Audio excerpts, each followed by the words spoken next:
श्रीकृष्ण गोविंद हरि मुरारी हे नाथ नारायण वासुदेवा हरे কৃষ্ণ। মিনা, তোমার পূজা যদি শেষ হয় তাহলে আমাদের খাবার দিয়ে দাও, দেরি হয়ে যাচ্ছে তো। হ্যাঁ, এক্ষুনি দিয়ে দিচ্ছি, চলো।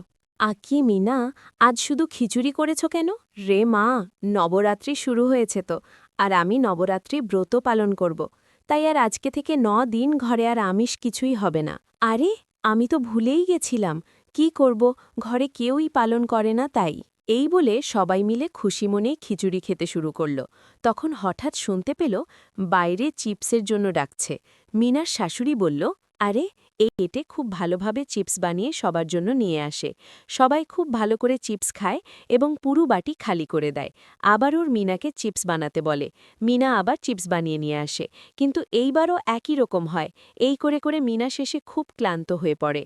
আরে, সবার জন্য চিপস বানিয়ে বানিয়ে তো আমার কোমর ব্যথা হয়ে গেল, এখন একটু আরাম করে নেয়। তারপর দুপুরবেলা কিছুক্ষণ আরাম করার পর মিনা উঠে রান্না করতে যায়। তখন মিনার শাশুড়িমা বলেন, আরে মিনা, কোথায় যাচ্ছ? দুপুরের জন্য রান্না করতে হবে মা। আরে, আমি তো ভাবছি এইবার আমরা সবাই মিলে নবরাত্রি ব্রত করব, তাই তুমি যে আজকে নবরাত্রির চিপস বানিয়েছিলে ওটাই আবার বানিয়ে দাও, এখন থেকে ওটাই খাবো আমরা। ঠিক আছে মা, বানিয়ে দেব। এই বলে মিনা আবার সবার জন্য চিপস বানালো। সবাই খেয়ে খুব খুশি হলো, কিন্তু এখন থেকে ওরা রোজ রোজ এই চিপস খাবার জন্য বায়না ধরল। মিনা ওদের অনেক বুঝালো যে এটা রোজ রোজ খেলে সমস্যা হবে, কিন্তু ওর কথা কেউ শুনল না। আর মিনা বানিয়ে গেল আর ওরা খেতে গেল। তারপর হঠাৎ একদিন মিনার ননদ দেখল, রে, আমার মুখে এত পিম্পল কি করে হয়ে গেল? মিনা বুঝতে পারল এটা অতিরিক্ত চিপস খাওয়ার জন্যই হয়েছে। তারপর পরের দিন আবারও ওরা চিপস খেতে লাগলো। তখন হঠাৎ রাজুর পেট ব্যথা হলো। তখন মিনার শাশুড়ি বলল, আরে মিনা, এটা কি করে বানিয়েছ? ওর তো পেট ব্যথা করছে। যেইভাবে ডেলি বানাই সেইভাবেই তো বানিয়েছি। তারপর রাজুর মতো শামেরও পেট ব্যথা হয়। ওরা অ্যাম্বুলেন্স ডাকে, ওদের হাসপাতাল নিয়ে যাওয়া যায়। সেখানে ডক্টর বলে,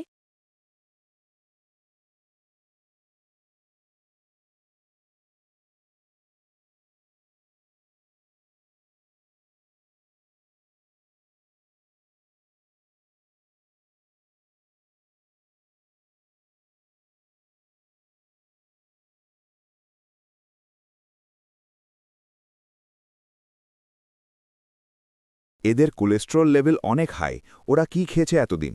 ওরা তো ঘরের বানানো চিপস খেয়েছে শুধু, এটাতে তো কোনো ক্ষতি নেই। কে বলেছে যে ঘরের চিপস ক্ষতি নেই? চিপস ঘরের হোক আর বাইরের, সবটাতেই ক্ষতি। আমি তো আগেই বলেছি, কিন্তু আমার কথা কেউ শোনেনি। তারপর থেকে প্রতি বছর ওরা নবদ্রেনের চিপস আনুং, সাথে অন্য খাবারও খেতে থাকল, আর এতে আর কোনো সমস্যা হলো না।